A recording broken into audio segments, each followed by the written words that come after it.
आत्ता बोर्डाच्या रिझल्टमध्ये 119 मुलांना सगळ्या विषयांमध्ये 100पैकी 100 मिळाले. याचा अर्थ त्यांना भाषेमध्ये सुद्धा 100पैकी 100 मिळाले असते. हीच गत आहे CBSE ICSE आणि मला कधी कधी असा प्रश्न विचारतो की गणित विज्ञानाचं ठीक आहे, कारण दे आर डेफिनेटिव्ह फॅकल्टीज, परंतु भाषांमध्ये आपण 100पैकी 100 मार्क देऊन मुलांना काय मेसेज देतो?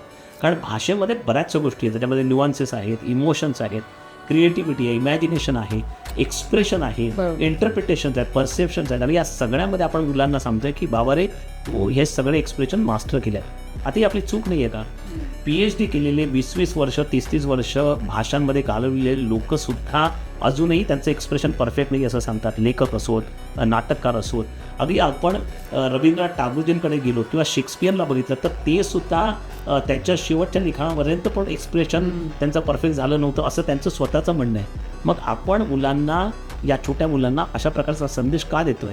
ह्याच्यातनं त्यांचा भाषेकडे बघण्याचा दृष्टिकोन चांगला होईल का वाईट होईल? का त्यांना त्याच्यामध्ये आपण कम्प्लिटली आपल्याला सगळ्या गोष्टी कळतात अशा प्रकारची त्यांची मानसिकता होईल? भाषा शिकण्यापासून ते हळूहळू आणखी जास्त परावृत्त होतील आणि इथे खऱ्या अर्थानं भाषा मरायला सुरुवात होईल.